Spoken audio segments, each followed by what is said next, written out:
from a storytelling standpoint, and I think this is something, and we mentioned it earlier with SWTOR, and they had a really good storytelling. I mean, it's BioWare. I mean, they've been known for their storytelling for a long time. Honestly, I think their last great piece of storytelling was SWTOR. And then they kind of sold out a little bit, and now their shit's kind of weak. Shit's weak. The What do you guys feel as though, because within an RPG, one of the main elements of storytelling that is most impactful to me is that my decision alters the outcome at particular stages within the game.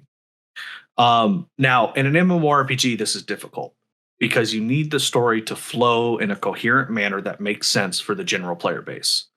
You know, if you have to start writing in so many variables of, if this class with this religion selects this option, then this outcome, it becomes just this web of entangled craziness that's very hard to keep track of. And then there's so many different potential outcomes. I mean, it's real life at that point, right? It's a butterfly effect. But in real time, you're experiencing it.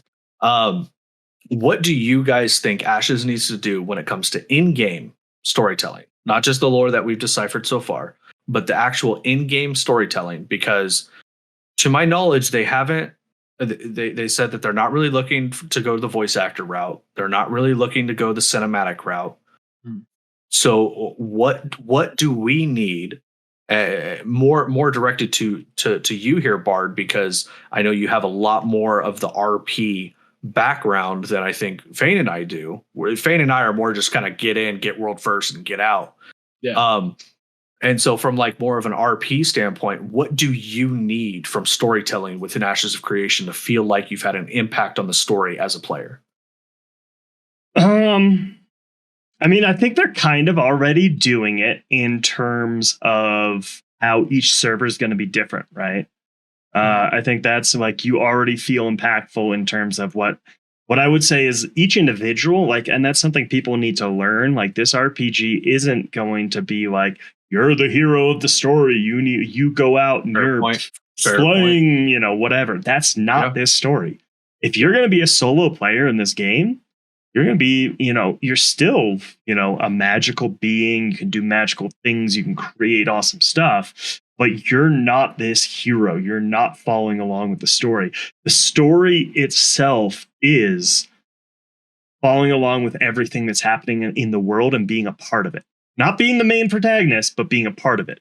And so, like, whether that's your guild that has done something or another guild, like if your server does something no other server has done, you're still a part of it. That's my server.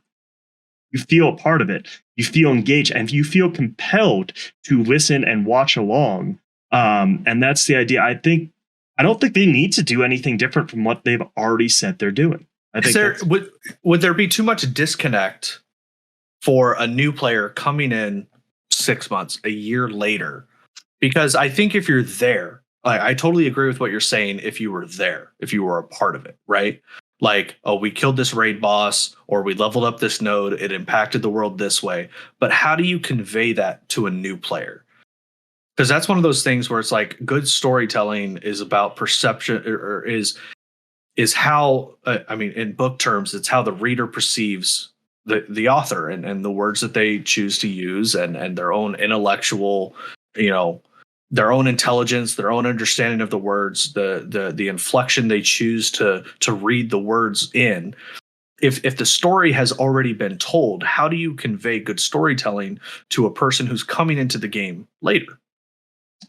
I think that comes down to the content creators themselves, right?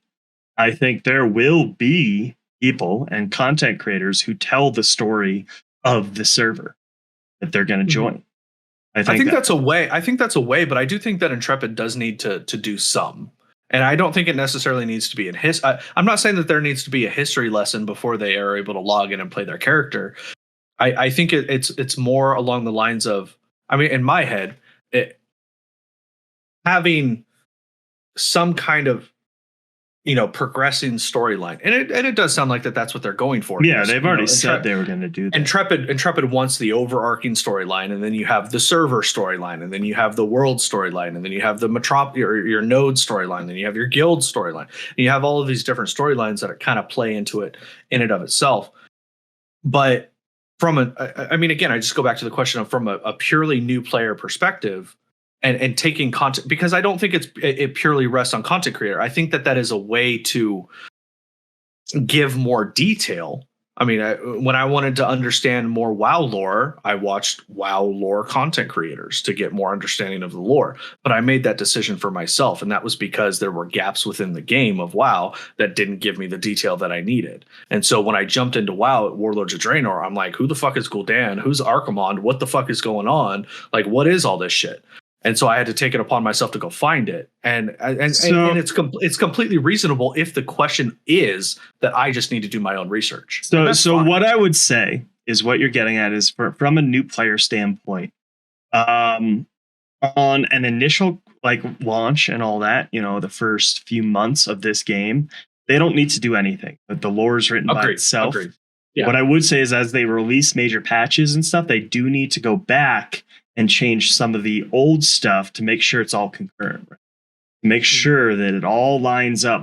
So this quest that you're doing isn't something that's already been solved because the server's done this and killed this boss or what it is. And that is an interesting thing to talk about from a lore standpoint. And this goes back to what we were talking about earlier about giving lore reasons for game mechanics, right? So that's an interesting thing to talk about. But I guess that's kind of like what you're bringing up now. If the server history matters, then why are you doing this quest early on suddenly that has that problem would have been solved by something that happened, later on? And you can explain it away by just play the game through, play the game and play the servers and do the quest lines, and you'll eventually get up there and you'll learn some of the lore. And if you want to see more, you go out and seek more of it. But if you actually want this server to feel to a brand new player like they're discovering everything brand new, that's a whole different task to get involved in. And you have to basically, as I said, redo a lot of starter quests and leveling quests as the server progresses. So, and I don't disagree with this. So it's more related to what we would experience in real life. If we want to know the history of the United States, if we want to know the history of Rome, if we want to know the history of Greece, if we want to know the history of Japan, whatever it is, we need to go, because we weren't there, we need to go and research that. We need to go look into that. Mm-hmm. If that's something that interests us, and I think that's a completely legitimate answer to that. I wasn't asking the question under the premise that there needed to be an answer that Intrepid does this. It was more, I was just kind of playing devil's advocate a little bit to see if we can get to if there was something Intrepid could do. And so I think that's fine. I mean, you enter into a world and it's you're trying to figure out where I am. Yeah. I'm trying to figure out where passionate is. It should be learned from TCG flavor text.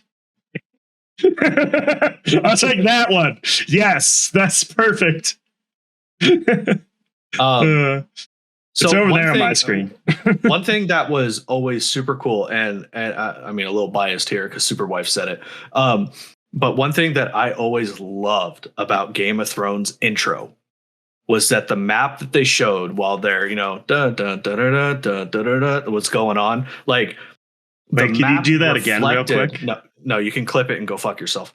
The map of was relevant to what we were about to watch, or it was reflected reflectant of what happened in the previous episode. So like when the Boltons took Winterfell, like there was. Are you spoiling this for me? There was the flayed man flag instead of the direwolf. I haven't watched this, bro. And so when those things changed, like it was actually really cool. And so I don't know how you would incorporate something like that into Ashes, but I'm more just kind of like pointing out a nod to Game of Thrones where it was like that was a really cool, subtle, and very minute update into like the lay of the land. And they only ever showed they had only ever shown the towns and the settlements or whatever that were relevant for the episode coming up.